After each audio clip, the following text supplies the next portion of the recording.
Hello, everybody, and welcome to my AEW Fyter Fest review. Fyter Fest. What do I have to say about this show? Honestly, there's been a lot of wrestling shows going on this weekend right now, from AEW to New Japan and Australia to Ring of Honor, best in the world. I'm not really getting into that one because after that main event and looking at that crowd out there, I don't even really know what to say about that show. I like some things on that show, but it was some of that shit was I don't know, man. And that main event, I don't even want to get into that whole Cobb and Taven, but this isn't about Ring of Honor. AEW tonight, though, with this show tonight. Free, by the way, on Bleacher Report Live. If you wanted to check it out, this was a free pay-per-view, or if any other website you were watching this on, I'm sure it was free too. But what do I have to say about AEW Fyter Fest, which was at Daytona Beach, Florida, at the Ocean Center? I'm sure a lot of people know that arena, mostly being known for Bash at the Beach with WCW several times. But, this was also in collaboration with CEO as, the gaming tournament. I think they were across the hallway, if I'm not mistaken, because CEO was part of the whole gaming thing. And, it was in collaboration with AEW. Kenny Omega is really cool with them. So that's why. But, pretty much Fyter Fest. Because we did kick off with the pre-show.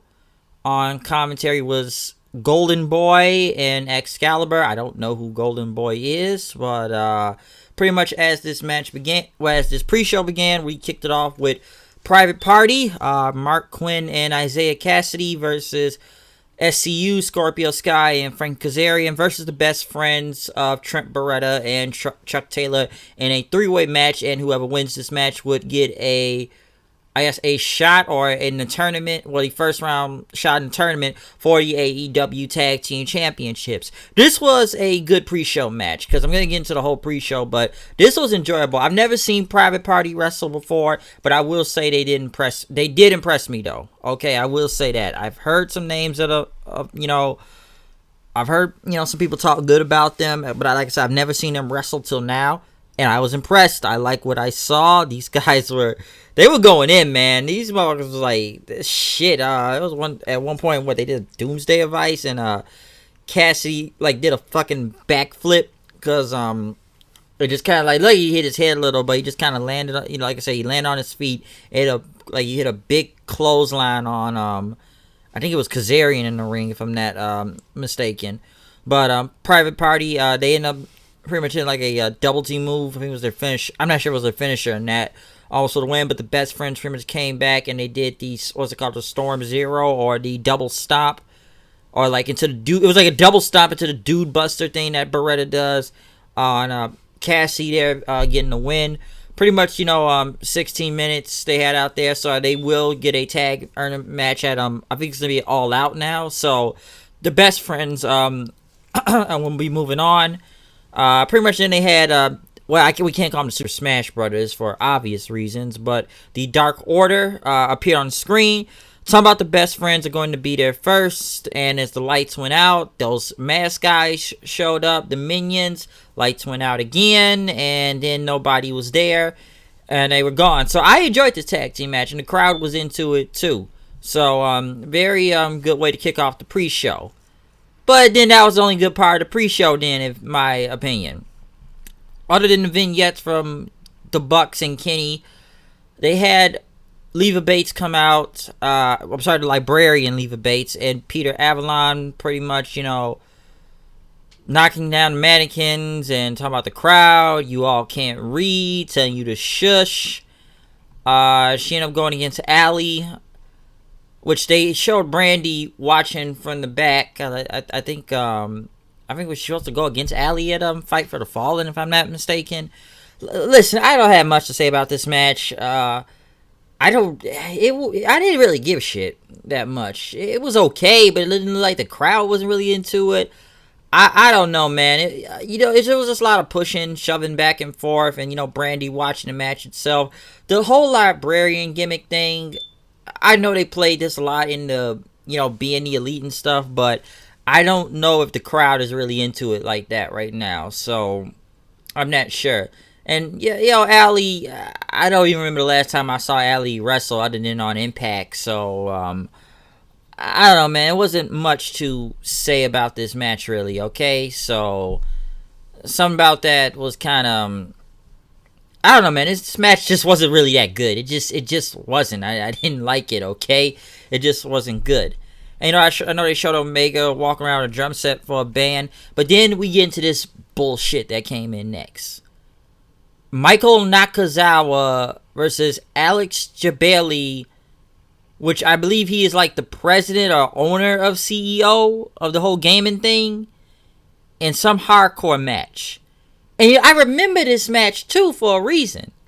Because I think they faced, I think New Japan did something like this last year. Last year, CEO and New Japan had teamed up, for this whole, I believe it was like a Fyter Fest thing last year. I remember, and I remember these two facing each other, and I just remember the Michael Nakazawa guy and Jabali just having this bad match. I'm like, why is the guy that owns the gaming thing here in a wrestling match?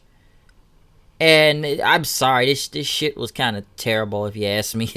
I don't know what the fuck this was. Okay, I got no idea. I was actually surprised to see Pyro in it for both of these two also.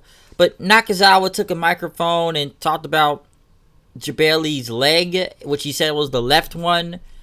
And I don't know. These two are not good. I don't get it. Jabali, I don't even think he's really a wrestler, if I'm not mistaken. Also, he owns the whole gaming thing for CEO. Okay, and well, what do I begin, huh? Well, what do you want me to begin with this shit, huh? Because somehow the crowd liked it. There were weapons involved. There was one point where they were using a GameCube controller and Nakazawa was choking Jabali with it while playing the GameCube controller. I'm like, dude, this ain't no Smash Brothers Melee and no Mario Kart Double Dash. And I don't know, he just, I don't know. And he started choking him with it. And then Nakazawa, he speared Jabali off the apron onto a table at the outside, which the fans chanted, holy shit. Nakazawa threw Jabali back into the ring. They used a kendo stick. I'm not sure. And I remember there was like was it a Wii controller or a Dreamcast controller being involved in there? And there was like a crown in the ring, and then it was like these Lego blocks, some type of buttons that were in the ring. I don't know what this was. It was like a bunch of video game controllers and blocks in the ring. Which this made no sense to me. I'm trying to keep up with this while watching, but I'm sitting there like, what the fuck is this? And then Nakazawa, like he uses the bait. I'm sitting. That's what I said about the whole pre-show thing with the last time when like all he does he pours baby oil out of himself, where the referee's slipping over and he's slipping over, and it's like, well, what is this horse shit? What is this? Like, I said my things about that whole battle royal last time. When they did the whole Double or Nothing thing, but this thing right here, I don't know what this was. Nakazawa, like, he takes off this thong or something, and he smell it, like he takes the thong off of his tights, pulls it down, and I guess he's going to hit Jabali with it, which he ends up hitting the referee. This is like some Joey Ryan shit right here, okay? But Nakazawa ended up rolling Jabali for a pin and win. Listen, this match was just fucking dumb, okay? The fans look like they liked it. I don't understand what was the appeal to this. I don't know what this was. Okay, this was horse shit. It's hard to describe this match, really. It really is. This match was just straight up horse shit. Okay, it's just like, well, what are y'all trying to put on? Some type of South Park joke? I don't get it. This is bad, and I'm sure people that are watching this pre-show that are trying to get into AEW right now are wondering, do I want to watch this show if I'm seeing bullshit like this on my TV? And I'm sure every other review is gonna shit on this match. Honestly, I can't wait to see the Jim Cornette review now shit on this. This will be worth it. This deserves to get shitted on. Okay, this is like, well, is this what y'all putting on here? Because I don't understand what this was appealing to. I don't know why they let both of these guys in the ring. like I said before, you're letting a guy that owns this whole video game thing wrestle or play wrestler or something. I just don't know what I watched right here. This was it was horrible. It sucked. It fucking sucked. So I'm not giving this a pass. Like the pre-show was just kind of like, other than the tag team match, the other two matches just were not good. Especially this Nakazawa and Alex Jabali thing. I saw them do this shit on New Japan when New Japan did this whole little CEO thing over a year ago. Okay, I remember this shit. And now you put it on here, which where is this going? Don't get me wrong, there's a packed house in there at the Daytona Center and everything, but who did this really appeal to? I just don't get it. I really didn't get it. Yeah, I don't know what this was appealing to. Was it gonna appeal to people that play video games? There were video game controllers in this match. I haven't played a Nintendo GameCube in a long time, but I use it for a Nintendo Switch to play Super Smash Brothers on, probably against my own brother. Or I got him a gift as that, or a Wii or a Dreamcast. I don't get it, man. Like, I don't know. And you're putting this on the Bleacher Report live, because I'm sure people probably turned away as soon as they saw it. Because, I thought that Battle Royale they had a Double or Nothing was kind of ridiculous in some parts here, and there was a lot of silly shit going on in that. But this right here, this was just dumb. I don't know, and I'm sure more people are going to shit on this as much as I am right now, too. But this did not need to be on the pre-show. Okay, this pre-show, listen, if you missed the pre-show, you wouldn't have missed nothing. Other than the tag team match, you wouldn't have missed nothing from the women's match, or you would have missed nothing from this hardcore match right here, because I don't know what this was going to be. I don't know why they let Alex Jabali in the ring. He is not good, okay? Nakazawa's nothing better, too. He's just some guy that oils himself up, and Matt Jackson says, not Michael Nakazawa on Being the Elite, if you don't know that. But overall, I just, like, if you missed the pre-show, you wouldn't have missed anything. Okay, you wouldn't have. And this right here is probably a reason why you didn't need to watch this part of it, because whatever the fuck this was bullshit. Okay, it was shit. So if you liked it, hey, God bless you, man. But don't argue with me with this, because I'll probably shit on you if you even try to even kind of defend this match. This was dumb. It's fucking dumb. Especially like someone said before, if you're a new promotion and you want to get this stuff over, trying to take us seriously, even I gotta say you may want to cut this. But other than this Nakazawa and Jabali thing, we did move on to the main show. Jim Ross was brought out on commentary as he joined Excalibur and Golden Boy. I will say at least they got rid of that Marvarez guy, because he was horrible last time on commentary. So I did like Golden Boy a little bit better. But we did kick off the show with a very straightforward match, at least. Some good wrestling with Chima versus Christopher Daniels, which was a very, very good match. Very enjoyable.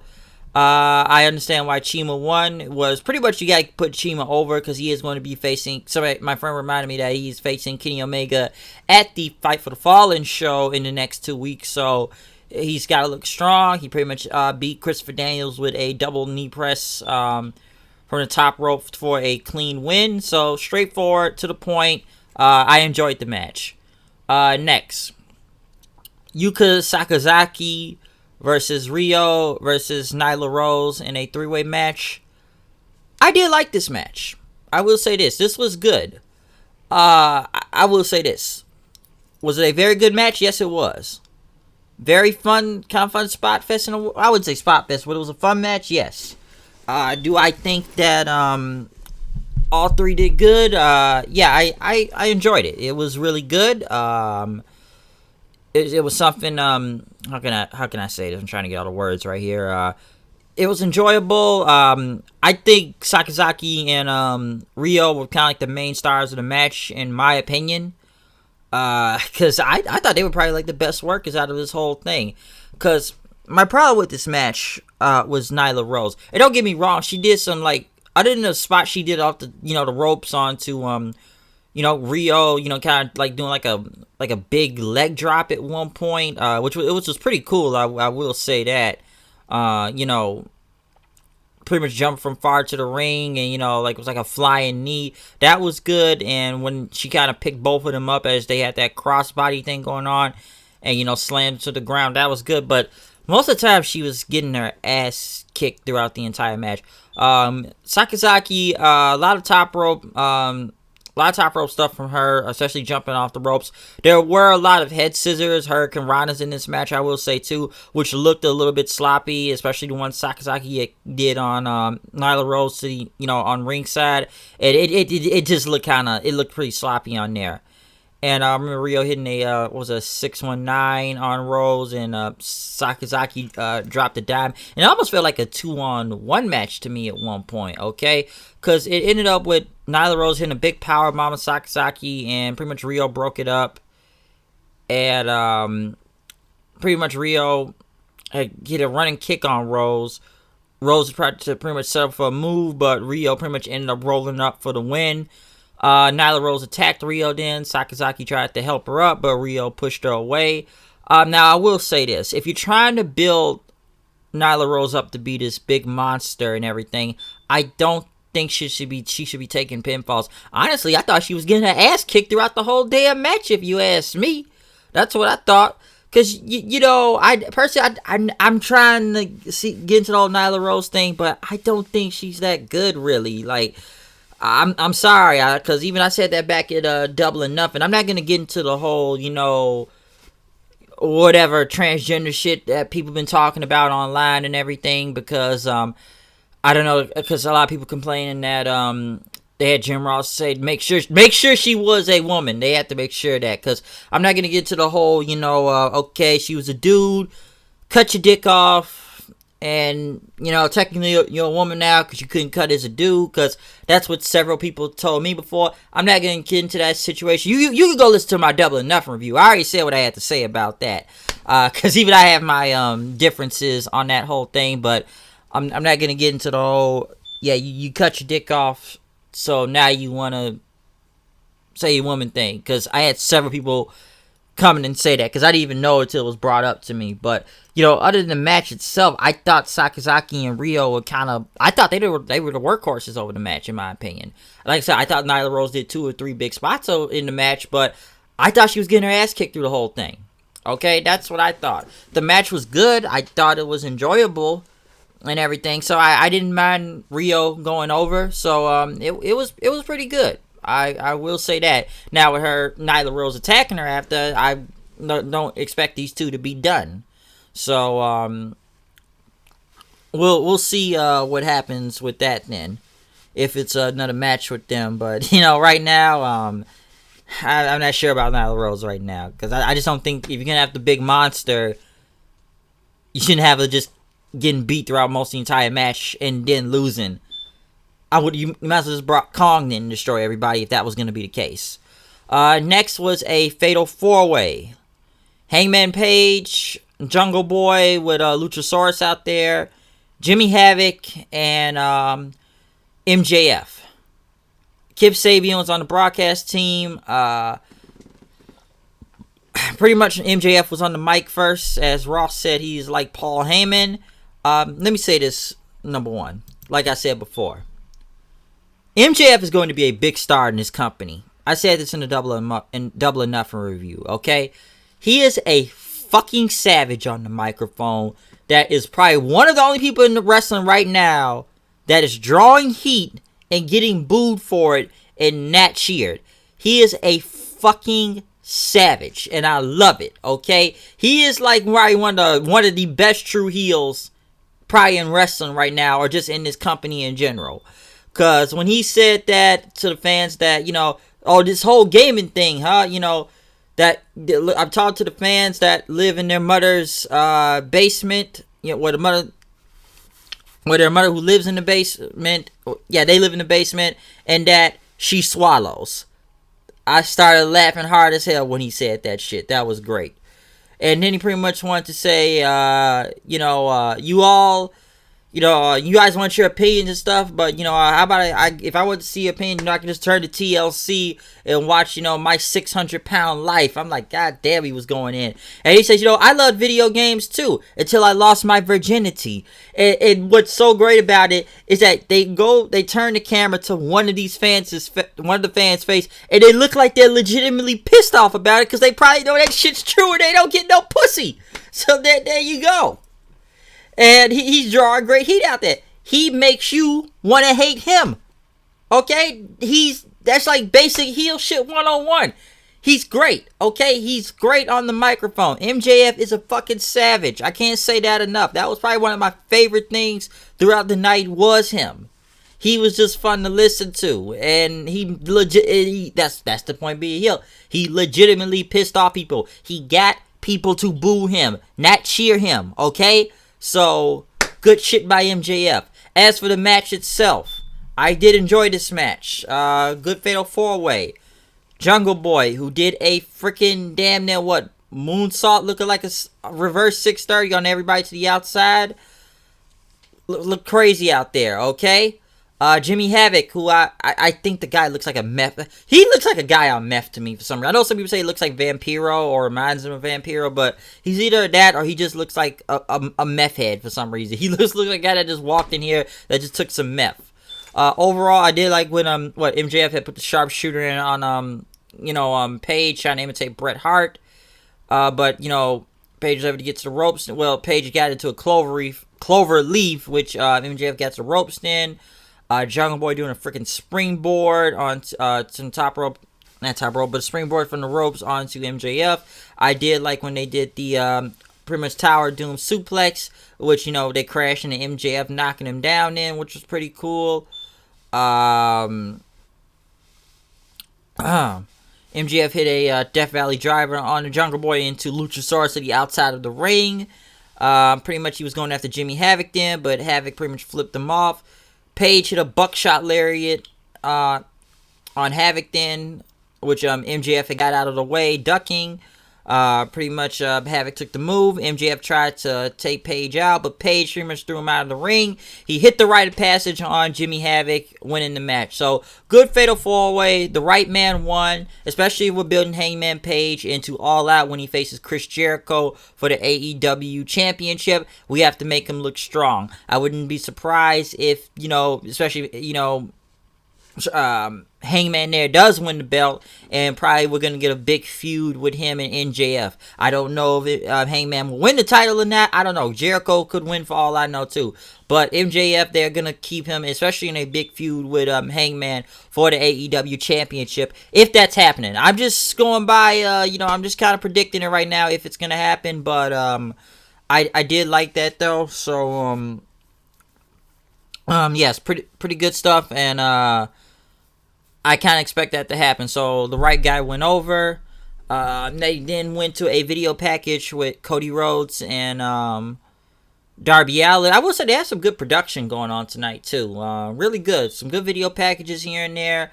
I did like how they produce things on here, especially from the camera work. Full house on there from the crowd. I wish we could have got some more replays here and there too. We did see a lot of replays and stuff, but I kind of expected especially after some big spot moves, they kind of wait to the end and, kind of do a complication of all the big spots that happen instead of something that happens right after. But we then went to Cody Rhodes and Darby Allin. I almost expected Cody to take another shot at Triple H out here again, but he had a t-shirt that had Throne Breaker that's been out for a while now. So that's your subtle shot if you want to go with that. But what do I have to say about him and Darby Allin? I've never really seen Darby Allin wrestle before. I've heard of his name here and there. So, like I told my friend also, I was talking to on Snapchat. He's never really seen him himself too, so he wanted to see what he was about. Most of this match was Cody Rhodes kicking the living shit out of him. Okay? Dude, there was some brutal spots, alright? Especially when Cody just threw Allin into the corner all the way to the floor. That looked damn near painful at one point. And Cody was just like on the offense through the entire match, wondering when Darby Allin, I was wondering if he was ever gonna get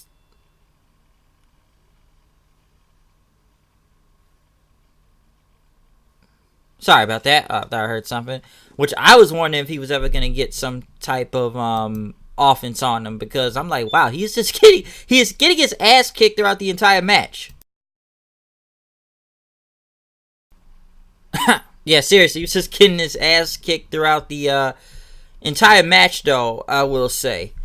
But just some very brutal spots, I will say, some brutal bumps. What was it? Because they were kind of selling Cody's, hand injury at one point, where Allen pretty much grabbed his hand and slammed it into the post. Cody was going for a suplex, but Allen grabbed his hand again, where I was kind of most to focus on that. Like I say, he was getting some type of offense on, mostly some submission holds here and there. But once again, Cody was just dodging, hitting fucking suicide dives on him. Allen kept trying to stomp on his hand, but it did not work. But after that suicide dive, he threw him into the steps. Allen tried to hit a sunset bomb, and from inside the ring, but it did not work.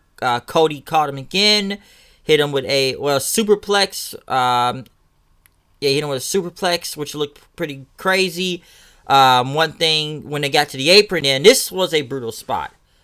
Allen pretty much does, they call it the coffin drop, and it's like a trust fall. He just just drops back, and he falls on the back to the side of the apron, pretty much the hardest part of the ring, where I even had to say, holy shit, that was just a hard spot right there. Cody pretty much was just under the ropes looking, which at one point I had to say right here, and they showed us on the replay and everything, especially as he crashed back first onto the apron. Who is the face and who is the heel in this? Because, by the way, I said Darby Allin, he came out here carrying a body bag and everything, like the skull face paint stuff and stuff, but who is the face and who is the heel?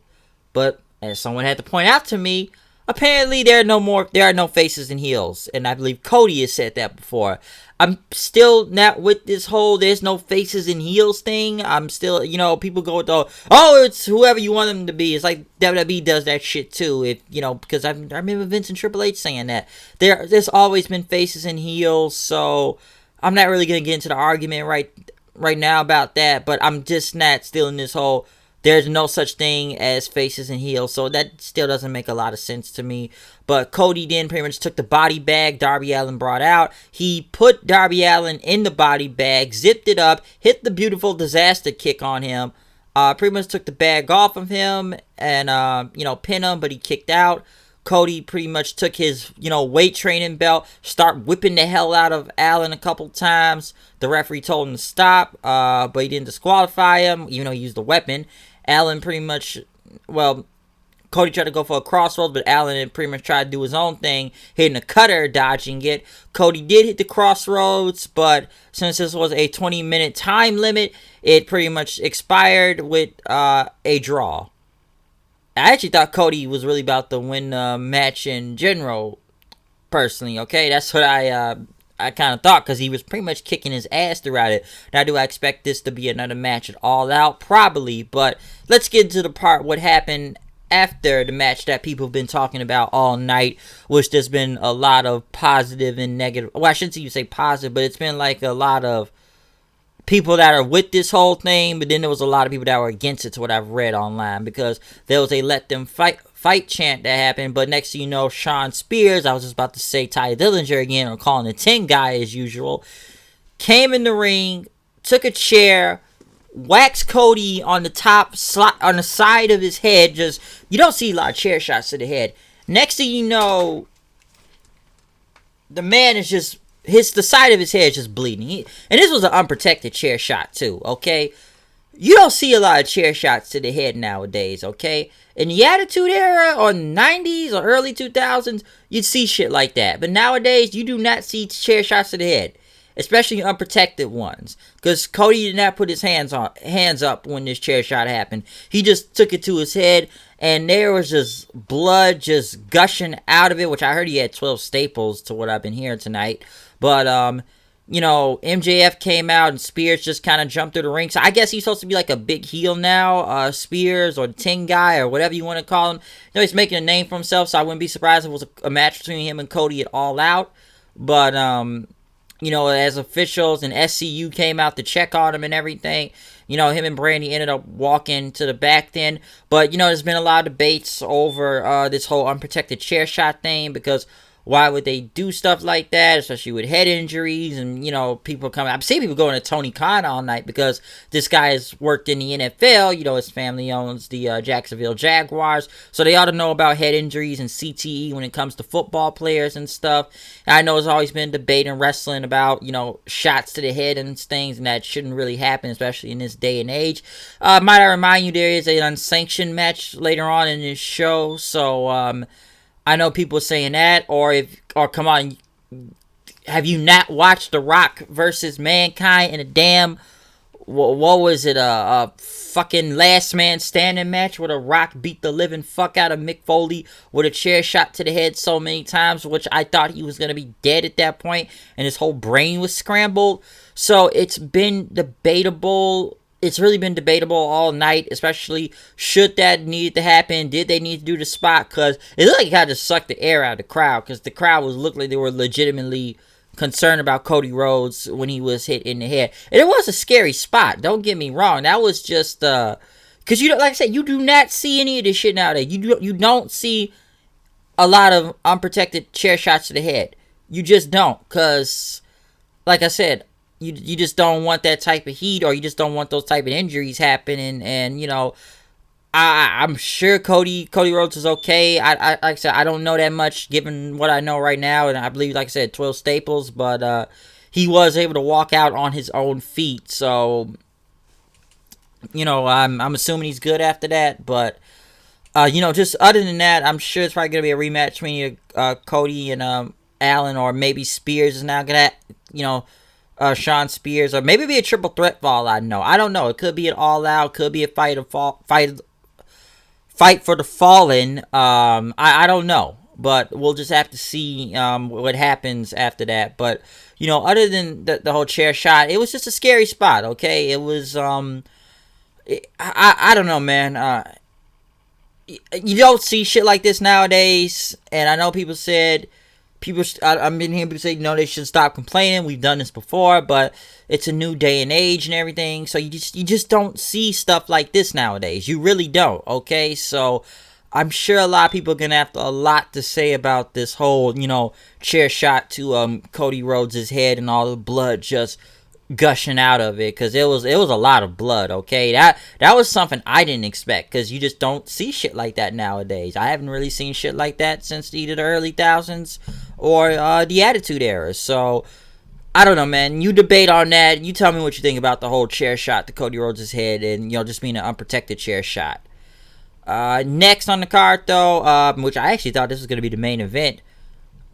Which, by the way, before they even went to the main event, they pretty much had the broadcast team speak on this the whole time with, Ross and them. Let me tell you this about the commentary team. Like I said, it was better than they had Marvarez on there. I feel like Jim Ross had to lead Excalibur and Golden Boy through this. I'm not saying they didn't keep up on their own, but some people actually thought that Jim Ross was almost trying to do the whole thing himself, just trying to, keep this thing going because the other two couldn't keep up. Now, do I think the commentary was good throughout the whole night? I didn't have a problem with that much. I think it was better than it was last time.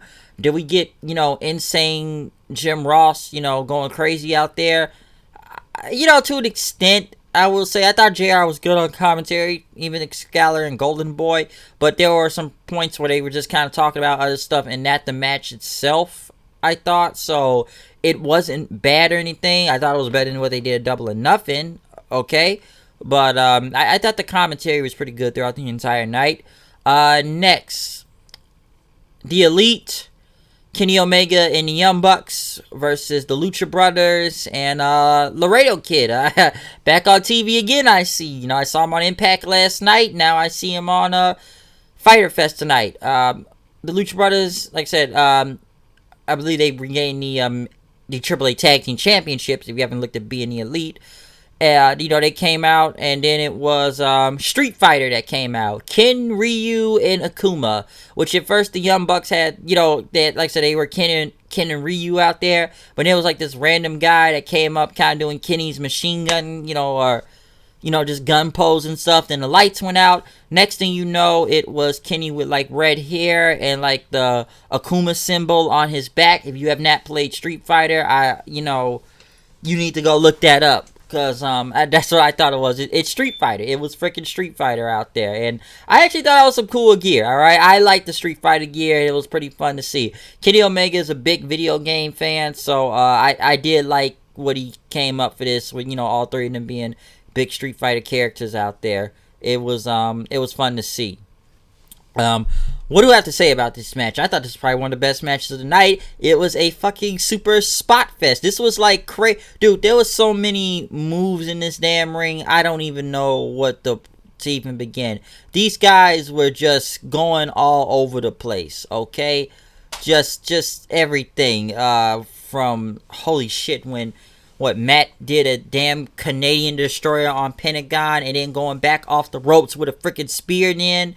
A V trigger on Pentagon's head, I think. It was on Laredo Kid, and then hit him with a Snapdragon.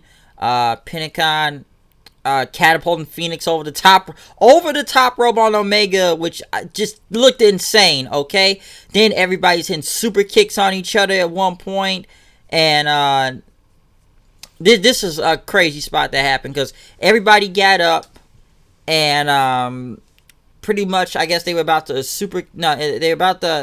they came off the ropes, all three of them, tried to hit Pentagon and everybody, blocked them, with a super kick by Pentagon, Phoenix, and Laredo Kid. They do the Sierra Medio thing, come back off the ropes. Next thing you know, the Bucks and Kenny hit a big Hadouken, just like Street Fighter. They all say, they just like did the whole damn Hadouken move. As fans just started, this is awesome. Oh, I wonder what people... Ooh, boy, I can see people shitting on that right now. But they did a damn big Hadouken move on them, which just looked insane. The Bucks looked like they were about to go for the Meltzer driver at one point to the outside of the ring. I believe it was Matt they were hanging on to... He kind of slipped while doing this, Laredo Kid, using his hand to climb up to the ropes. Phoenix just, does his top rope thing, grabs Matt Jackson, hits a big C4 to the outside of the ring, knocking everybody down, which just looked insane, okay? It was so fucking crazy. I just didn't even know what to say. Even Kenny just about to do a damn... I saw you about to jump out of the ring at one point, and what, Pentagon caught... Was it Pentagon? No, Phoenix caught him with a freaking rolling cutter. This dude was about to go off the ropes, hit it with a rolling cutter, which even Matt came back and hit it with a cutter. Then that was insane. But even when, Laredo Kid he pretty much went off the second rope, about to do a springboard on Kenny, I believe. Omega hits him with a big V-trigger, goes for the J-drill... No, hits another V-trigger, a second V-trigger on Laredo Kid. Goes for, he hits a J-drill on him, and then the one-wing angel for the win. So, I kind of expected Laredo Kid to get pinned since he's not even in this company, but, Pentagon and Phoenix chose him. They shook hands, it looked like, after the match. I believe Omega and Pentagon did. But this was a super spot fest, okay? There was just so many just insane high spots, just crazy insane shit all over the place. And the Street Fighter gear was pretty fun too. So this was probably one of my favorite matches of the entire night. I expected Pentagon and them to get the win since, they were the ones that did lose to the Bucks, back at Double or Nothing. But, they didn't win their titles back at a AAA event with the Bucks. So, I guess, I guess Kenny kind of needed to win anyway after what happened with Jericho last time. So, this was just still a great match overall. I enjoyed it. I actually thought this was going to be the main event at first after what they were saying on the match card and everything. But, I surprised it didn't close out from here. But, still, great match, insane. 20 minutes of just insanity out there. But with that being done, we then moved into the main event. Jon Moxley versus Joey Janela in an unsanctioned match. Joey Janela made his entrance first, as Jon Moxley was next. He did not have the IWGP US Heavyweight Championship on him, but I have to remember AEW and New Japan are not working together, so it's like two different Moxleys you're seeing pretty much, because Moxley will not, he's not even going to be at the Dallas show next week when the G1 Climax begins, because of, contract issues with AEW and New Japan, and I believe that prevents him from doing any business with New Japan in America. He will be in the G1, we all know that, but that's going to just pretty much be out there the entire tour of Japan. He will not be there next Saturday in Dallas, Texas, for the beginning of the G1. And just looking at his entrance, you could tell it's two different types of Moxleys, because like I said, he did not come out with the IWGP US Heavyweight title. He had different gear. He had a different theme song, because he pretty much had pants coming out there, but this was an unsanctioned match, so I guess he didn't really need to have regular gear on, because if you go back and look at his gear in New Japan from a few weeks ago, he pretty much had trunks on. He had a whole different theme song, which I'm kind of growing on to his new theme song in New Japan right now. And of course, he had the IWGP US Heavyweight Championship, but they're not, AEW and New Japan are not doing business together, so it's two different Moxleys you're seeing here. But holy shit, this was an insane match. Okay, first off, they got Moxley was already bleeding on the side of his head. I don't know if Janela bit him on his face like Moxley did to Juice, because they started fighting through the crowd. Some fan gave a prosthetic leg to Joey Janela to hit Moxley with on ringside, which was pretty crazy. Moxley came back with a chair, slamming it into him. He had a cut on his eye. Pretty much then Moxley had the chair in the ring set up. He pretty much was going to be on the top rope and everything, but not Moxley, but Janela dodged it. Pretty much Janela was pretty much did like he did a move from the ropes and everything, I think it was almost like a swan time, I believe. Moxley got out of the way. Janela just crashed and burned through the chair, destroying it. Moxley then went and pulled a chair from under the ring, which was a barbed wire chair with napkins or tissues of blood on it. Moxley just put the chair. He took the chair in the ring and pretty much, he put it on top of Janela, stepping on the chair, then, just squishing it into him. Fans chanted, you sick fuck, you sick fuck. And what's funny? They chant that at him, and then Moxley just takes a bow then, and the fans just start cheering him then, which was just crazy out there. But Janela pretty much started flipping Moxley off then after that. He still had the barbed wire chair then. Moxley pretty much he had the chair there. It was on the ground. Janela ended up doing a superplex onto Moxley on top of the chair, which Moxley landed on. His lower back started to bleed, a little of his arm too. There was another table then at one point. There was a lot of tables in this match too, which was just crazy. There was a table on the outside. Janela or Moxley, I believe, hit a Russian leg sweep from the apron, which both men crashed and burned through the table then after that. Fans chanted, "This is awesome." Both guys are just hurt out there. There were two Nord tables then set on outside of the ring. Janela kept giving him middle fingers and Moxley as he smiled at him. Even into the crotch chop. They pretty much got in the ring, started punching each other. They even ended up pulling a ladder from the outside. They got a ladder and everything. Even a barbed wire board, which they put in the ring. On the side of turnbuckle side and stuff. This is where it's getting more crazier now. Janela pretty much threw Moxley into the board as Moxley had to try and break himself out of the barbed wire because his leg was stuck in it. More blood just kept coming through his body. Janela pretty much slammed Moxley's head into the steps then, which he put him on the tables. There was a ladder in the ring. Janela just jumps off doing a big elbow drop like he's Shawn Michaels out there, just crashing through Moxley on through the table. It looked like he only hit one table though. Fans chanted "Holy shit" after that, which both men got back in the ring. Moxley hit a DVD from into the ring to the outside of the ring, knocking pretty much, putting Janela through the barbed wire board as it was, was set up like a bridge on the outside. He had to break himself out of it. There was blood on his hands, because he was touching the barbed wire and stuff. And I'm sure he was bleeding on his legs too. But once they got in the ring, they started talking shit about each other then. Moxley pretty much started beating the hell out of Janela, which Janela told him to bring it on. Moxley got some thumbtacks, I believe it was. Yeah, well, of course, the thumbtacks. Pours him onto the, to the ground, of course. But this is where it gets more crazier in a way.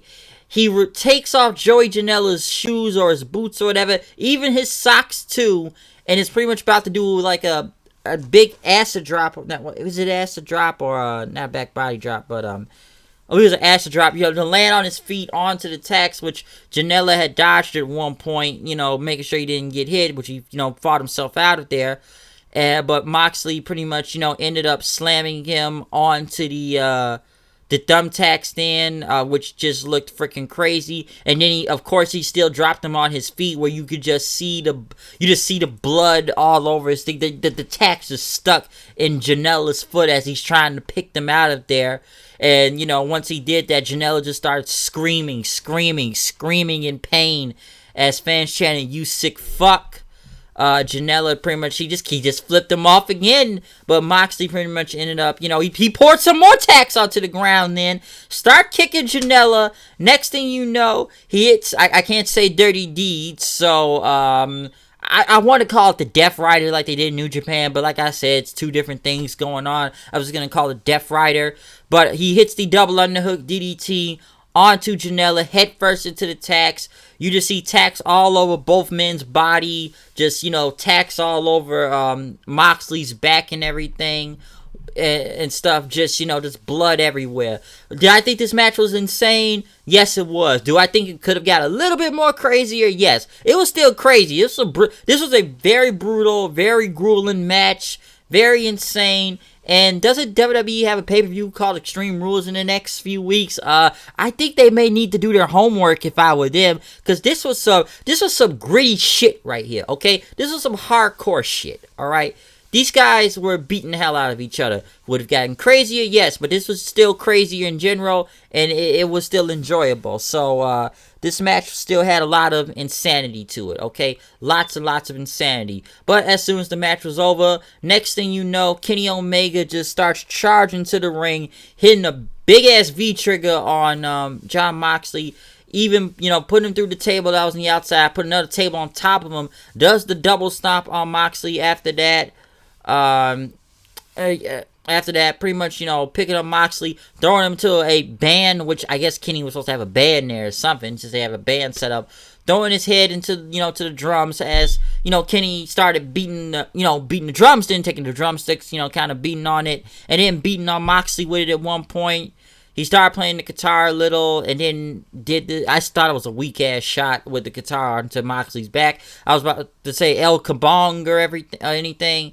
But then he started playing the guitar again. I thought he was going to hit him again, but, he ended up leaving. Moxley pretty much had a referee help them up. People started chanting, "Thank you, Moxley."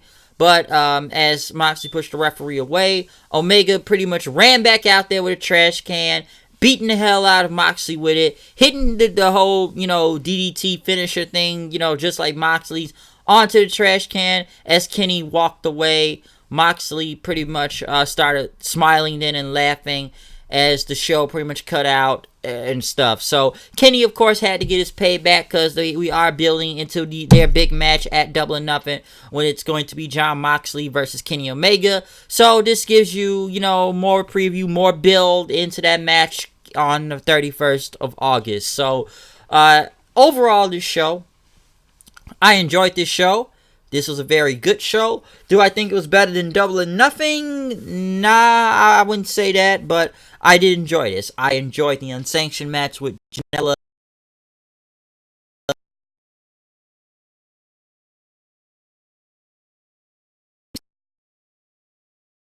And the Street Fighter shit was pretty cool. I did like the Cody and Darby Allin thing. The chair shot to the head thing right after. I just don't know, man. It just, that was just brutal. It was a brutal shot, and I didn't really expect Cody to bleed all over the place. But most of this entire match was Cody beating the hell out of Darby Allin to a time limit draw. Like I said, I did like the match, and I guess was telling a story out there. But the whole chair shot thing, man, I just don't know. I thought the pre-show was mostly bullshit, other than the triple threat tag match with Private Party, SCU, and the Best Friends. That was good. The triple threat women's match, I thought it was good. I didn't hate that match. Like I said, I already tell its problems here and there with it, so it was okay. Daniels and Chima was pretty good too, especially as an opener to the main show, straightforward and to the point. The Fatal 4-Way, MJF was a fucking savage on the mic. Everybody else I thought it was good. Of course, Hangman won. We got to build him up into Chris Jericho and everything. I enjoyed Jungle Boy out there. He did some cool shit out there. I enjoyed Jungle Boy. Jimmy Havoc, I don't know, man. I know Jimmy Havoc's been around for a while, but mostly Jimmy Havoc is known for doing a lot of these death matches and shit. I just thought the guy was like a fucking guy that just looks like on meth when he was just walking out there and everything. So that's my kind of opinion on him and stuff. But other than that, I'm trying to see if I forgot any matches. I don't think I did up to this point. But like I said, I enjoyed the show. I thought it was good. It was a fun show to watch. It wasn't bad. It was enjoyable. It was very enjoyable. So I like this match. I like the show in general. Okay. Excuse me. Yeah, I like this match, and I like the show in general. So it was pretty good. I didn't hate it. It was just a lot of good shit going on. I will say that. It was, like I said, I've watched a lot of wrestling in the past hours now and had other stuff to take care of, but I was making sure I was gonna watch this tonight. Hell, it was free anyway, so at least like I say, all I did was just sign up the Bleacher Report, and I watched it from there, and that was it. So this was a very fun show, a very, very fun show to watch tonight, and I did like it. So I told my best, and I told my worst tonight. But like I said, they had a full card, not full card. They pretty much had a full card out there. Daytona Beach Center. At the end of the day, they still shared it with the CEO because it was a gaming convention going on. Also, as the AEW thing, AEW. So I guess they were trying to appeal to video gamers. Also, like I said, you saw some video game references in tonight's show for Fyter Fest, especially with the Street Fighter thing with the Elite and stuff. So overall, very fun show, very great show. Overall, enjoyable to watch, and I had a fun time watching this. Okay, I like some stuff, I hated some stuff. It was just that pre-show that was just kind of hard to get to, man. That Nakazawa Jabeli shit was just some bullshit. Okay, that was just straight up bullshit. But overall, comment, subscribe. Tell me what you thought about Fyter Fest tonight. Did you hate it? Did you enjoy it? Tell me what you thought about this show, okay? Because I liked what I saw, what was going on from here tonight in Florida. So, whatever you want to tell me about, like I said, Fyter Fest, comment. That's all I got to say from that. Other than that, I got other reviews to get to other than Fyter Fest tonight.